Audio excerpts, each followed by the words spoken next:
These rock pile foundations are all that's left of a massive dock that once reached out into Lake Superior at Deer Park, Michigan.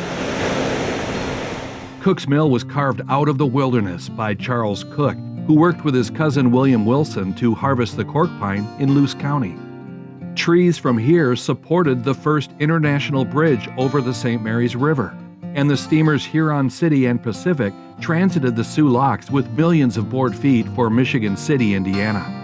Much of that lumber became train cars from Haskell and Barker on Trail Creek, near where Daniel Cook had a lumber yard just upstream.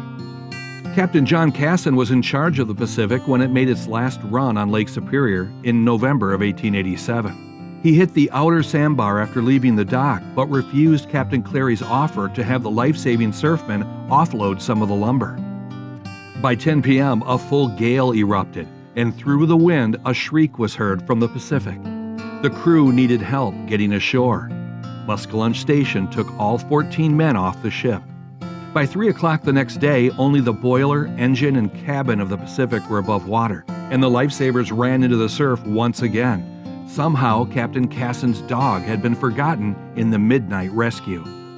Cook and Wilson had cut a road to Newberry, but Casson and his crew didn't want to wait for the sleigh ride to the train station.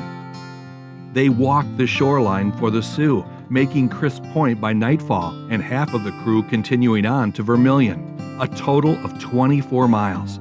With no transport offered, the Pacific survivors walked to Whitefish Point the next day, 40 miles from Deer Park, where they finally found a boat for the Soo.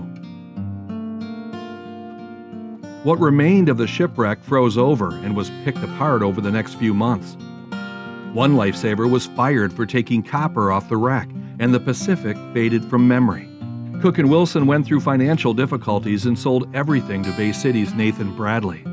That family expanded the town but tore everything down in 1899 when they ran out of trees. The Cook family legacy included a fruit farm which became a resort in Montague, Michigan.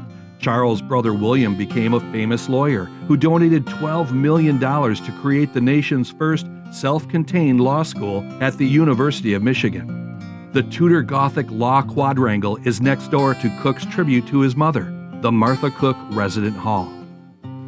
The Pacific's puppy is one of 20 mascot stories, 10 on Lake Superior alone, in my new book, Howling Winds.